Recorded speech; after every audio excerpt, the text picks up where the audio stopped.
How's it going, everyone? Welcome back to the channel. So on today's video, we're going to be talking about these Civics, this generation Civic, so '01 to '05, and some of their common issues, and there is a ton of them. This generation was probably my least favorite up to this date, just because of all the issues it had, at least from my experience. Now, when I started with Honda back in '08, we serviced a ton of these, and we had, again, a ton of issues with them. Although they are very economical, they are underpowered, and a lot of them were on the road. And this one here in particular has 49,000 miles, so it's not the cleanest aesthetically, but inside it is fairly clean. But outside, has its bruises and stuff like that. Needs to be cleaned up a little bit. But these customers, they do spend a ton of money with us here. So, and they don't drive it a lot, obviously. 49,000 miles. I believe this is a '01 or '02, something like that. And it is manual. So, again, not the most reliable cars. But let's go ahead and get into some of these issues. All right, so under the hood here, I like to call these the original L15s, and that is with a good reason, because these cars had a ton of head gasket issues, and they didn't blow as prematurely, although I've probably done a decent amount of head gaskets on these. I'm going to say anywhere between 25 and 30 of them throughout my career here at Honda. So I'm way past that on the L15s, and obviously they're not nearly as old. So looks like our express guys did a number here, so I'm going to go ahead and clean that up once I'm done with the video. These customers did approve some upsells, so we're going to go ahead and do them again right after I do this video. So number one and biggest and most expensive issue would be the head gasket. They also had a reasonable amount of transmission issues. A lot of people didn't do the fluids on time. Now this one is manual, so this transmission is good, although on some of the manual ones, the bearings did wear out over time and cause some weird noises on decel acceleration, stuff like that, of that nature. So smaller stuff, we had a ton of purge valves go bad on these. This front lower mount here would always break. That thing is almost useless. Definitely needs to be reinforced a little bit there. We had a couple of alternator failures, although that could fail realistically on any car. Decent amount of AC compressor failures as well.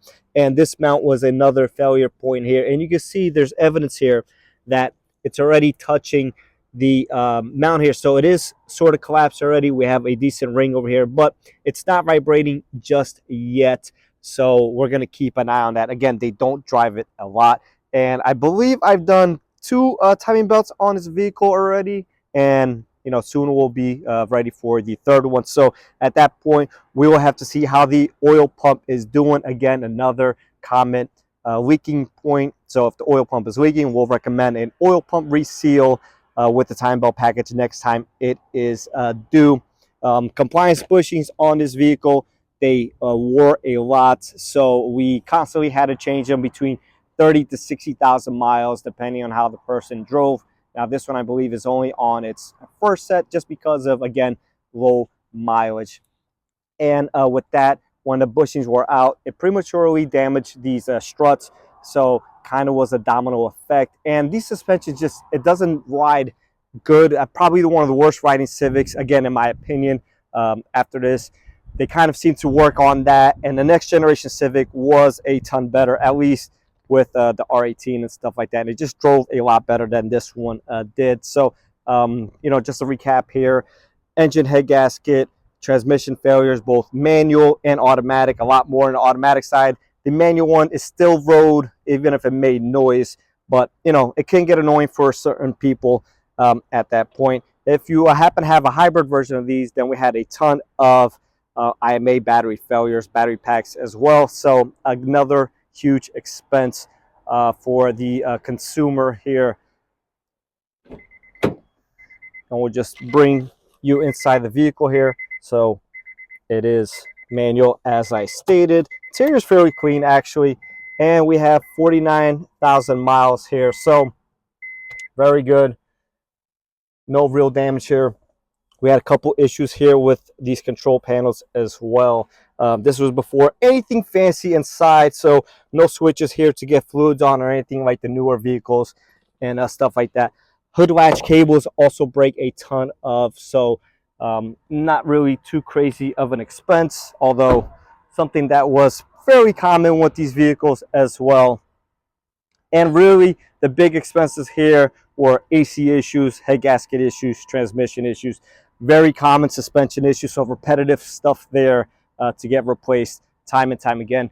Ball joints did start to leak at some point, and eventually had some play. Initially, these ball joints were only sold with the knuckles, although Honda, I guess, smelled the coffee there and realized we were replacing knuckles when you just needed ball joints, and eventually started to sell some ball joints, which was nice. We didn't have to do aftermarket, and we didn't have to make the customer spend a ton of money on these, ball joints, knuckles, for just simply needing a ball joint. Also, when doing an alignment on these, especially in the rust belt areas here, these tie rods are extremely high when you're doing it from underneath. The rack is actually mounted on the firewall here. So the racks themselves are pretty good, although we had a ton of rust and would lead to an extremely long alignments, and it would just be, really frustrating doing them, even if you heated them up, the nuts and stuff like that.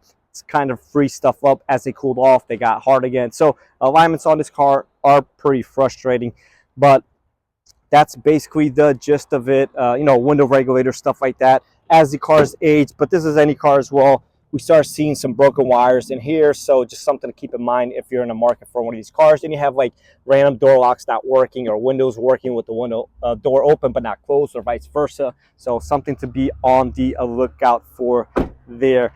Eventually with rust, the exhaust starts to fail, but Honda exhaust systems are really good. If you're planning on keeping a car for a while, it's well worth the investment versus an aftermarket exhaust that you'll probably only get for maybe 2 or 3 years use out of it in most cases, especially in a rust belt area. So that being said, I'm going to wrap up the video, guys. If you own one of these cars, or if you're a technician, you have any more examples you want to go ahead and suggest or recommend, something you have seen in your area, or something that happened to you while you've owned this vehicle, or if you have one of these or have one and none of these issues I have talked about have happened to you, then go ahead and drop a comment down below. With that being said, I'll catch everybody on the next one.